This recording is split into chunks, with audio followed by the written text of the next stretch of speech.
Hey, you're listening to Cracking the Code, the podcast for leaders building and growing service-based businesses. If you are in legal or medical or financial services, if you have letters behind your name that qualify you to do what you do for a living, you are in the right place.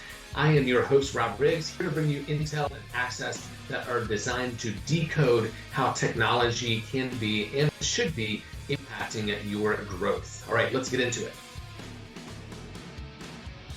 Okay, welcome back to Code Conspirators, Cracking the Code, where we bring you real conversations with entrepreneurs and experts who are building businesses the right way, with strategy, with compliance, and a commitment to excellence. So today, I'm excited to introduce to you Cordell Robinson, JD, the CEO of Brownstone Consulting firm. He's in the next generation cybersecurity firm in Washington, D.C. And Cordell, thanks so much for being on the show here.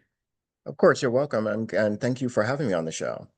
Absolutely. Why don't you take a minute and let us know who you are, why you do what you do, a bit about your background. Sure. So Cordell Robinson, I'm CEO of Brownstone Consulting firm. I've been in the cyberspace for about 25 years. My company's been around for a little bit over 15 years. I started off my career undergrad, computer science and electrical engineering, did some time in the Navy as an intel analyst. From there, got out, was a software engineer. And while I was a software engineer, I was going to law school at the same time. Once I finished law school, I decided that I did not want to become an attorney because I just did not want to do that job. Sure. It wasn't interesting to me, but technology was always interesting to me. So I wanted to marry the two. So yeah, it was information security before it was called cybersecurity. And so I saw that there was a parallel or actually a cross-pollination between the two.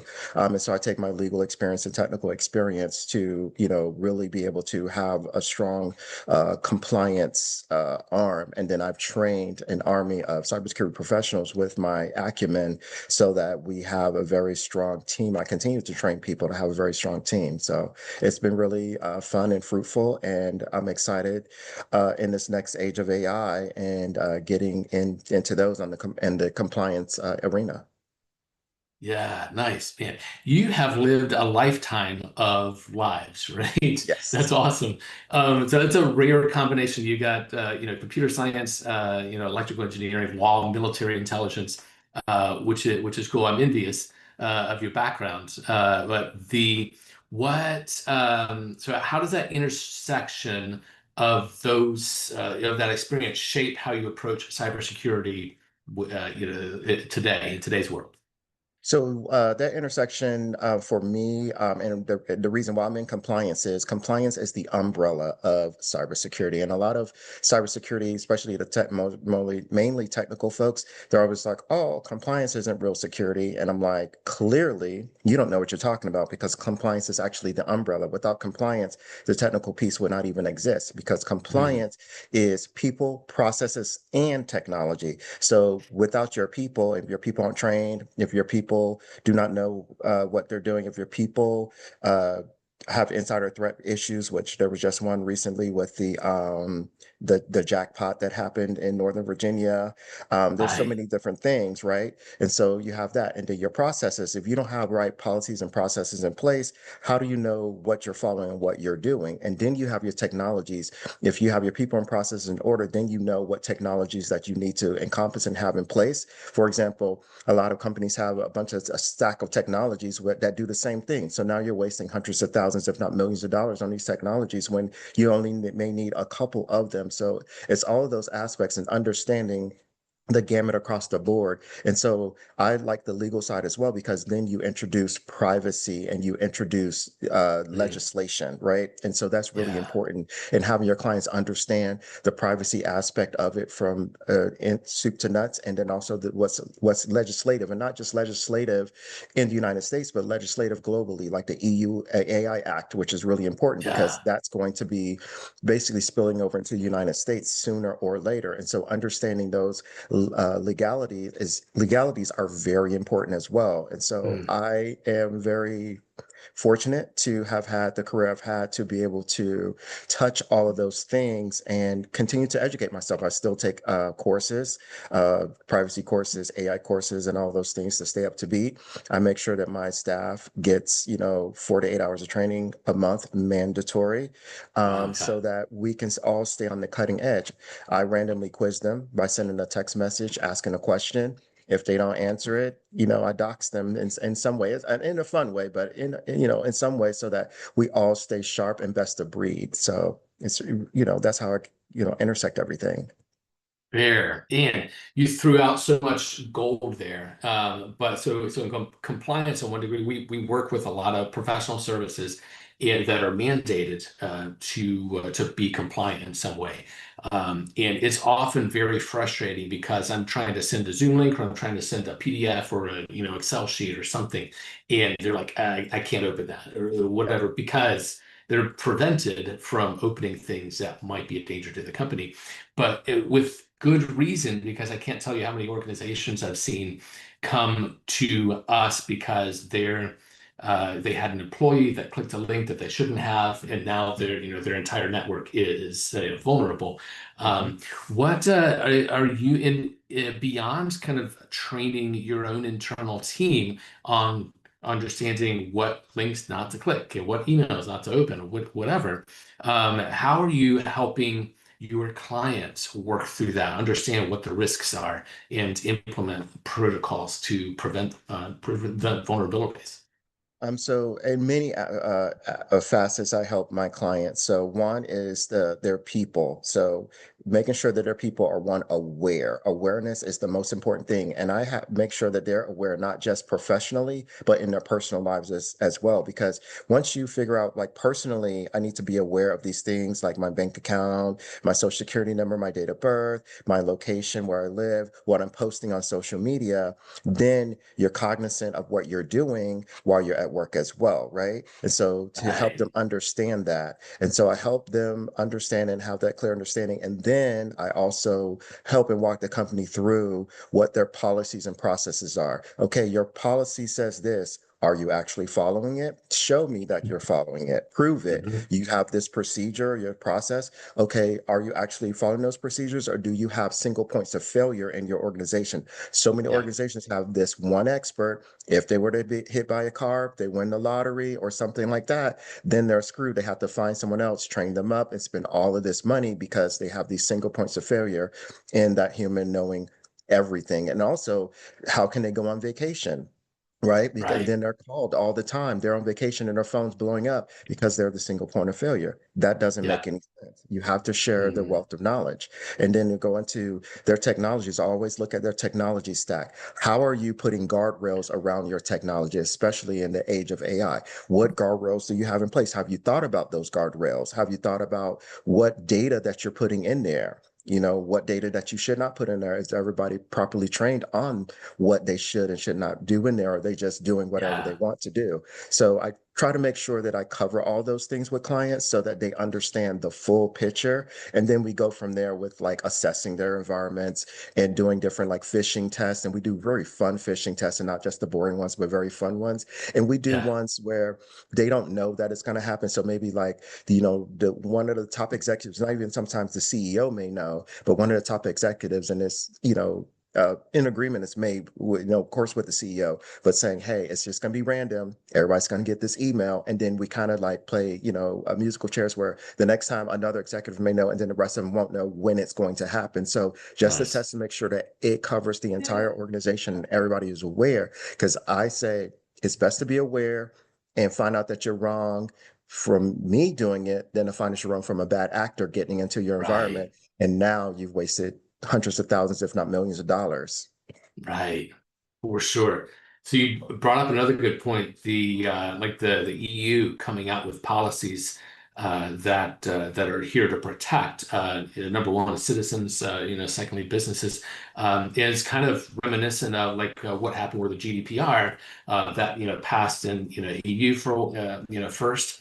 And then, California, in the U.S. sort of thing. That's probably a good idea. And CCPA rolled out, and then it's taking over the nation, right? So the same is coming into play with AI and protecting around that. How is that impacting businesses day to day now? It's impacting businesses quite a bit day to day now because it is slowly rolling throughout the United States. And so, especially in California, they're like usually always first because of all of the business and, of course, their economy. Their economy is what, $1.4 trillion, Sure. dollars, the fourth largest in the world. So they Yeah. definitely have to be on top of everything. And also, California, outside of New York, does the most international business within this entire country. So they Mhm. need to be, at the forefront of it. And so, I'm, going to be making some use cases for Congress here in DC to put together some legislation. So I hope to work with them in 2026, 2027, get some legislation that's similar to the EU AI Act, because as there's so many different tools that are out there that are very harmful. Like they can measure your behaviors, but it can measure your behaviors where, you could be seen to be hostile, but it could be prejudicial. Like and you don't want that. You want it Mhm. to like maybe detect if someone's sick or something like that, or it can scan to see if someone has a weapon, but you don't want it to like intrude on someone's like personal anything, because then that's too much. That's too much Big Right. Brother. And we live in a democracy, not a theocracy, right? So, Uh-huh. we have to be very careful of those things. And so I'm excited about where things are headed. I wish that there were more companies that were aware. So that's why I'm, trying to get the word out there and making sure Mhm. that companies are more aware. I go to different forums and different with CEOs, other CEOs. And so I can let my fellow CEOs know, like, hey, are you doing this? Are you doing that? And a lot of times they feel that, oh, it's going to cost like all this money. And I say, well, you're going to pay this price now, or you're going to pay a high price later. For example, the jackpot scam that had just happened, where they took Yeah. $175,000 out of the credit union. They could have spent Mhm. $50,000 on an assessment, and you would have saved $125,000. And now it could be more because, okay, they infiltrated one ATM. Now that malware could be throughout their ATMs inside the entire country. And so guess what? Right. If actors go in and take that money, that's going to be a problem. And now they may lose millions because they didn't want to spend a few thousand. That's yeah, and that's where the much larger risk is. And if you're paying for insurance, that's what I view Yes. this as, right? It's you pay a little bit now, but you're preventing the bigger risk. Hey, this is Rob Riggs, and I wanted to take just a second to tell you about Code Conspirators, our sponsor here. And we are a technology-focused performance marketing agency serving professional service firms. So that's legal, medical, financial, engineering. If you have to take a test to do what you do for a living, we help you grow your practice with websites and apps, software, and performance marketing. That's organic, paid ads, retargeting, conversion optimization. And we're also doing a whole host of things with CRM, AI, and automation that's been bringing our clients tremendous value. If you're curious at all, go to codeconspirators.com to learn more. Now back to the show. So we hear experts say that perfect security is impossible, and the goal should be just an acceptable level of risk. Do you agree with that? Or is that like absolute cop out? So the reason why I agree with that is because we're humans and we're not perfect, right? So, and there is Hmm. no perfect system and there is no perfect security, because bad actors are always a step ahead of some type of technology. And also because we're not as aware, there's always going to be a breach here or somewhere because not enough people are aware. Now, I will caveat Right. that to say that we can head toward perfect security if more people become aware and educate themselves and become more cognizant of security as we head into that. And I think in the AI age, we're going to be forced to head into that because so many people are going to have their lives turned upside down, whether in business or personally, where they're going to become more cognizant, and we're going to move toward a more at least a more perfect security that we can withstand, right? There's going to be a risk Mm-hmm. here and there, but it's not going to be as detrimental of what we're dealing with today. Right.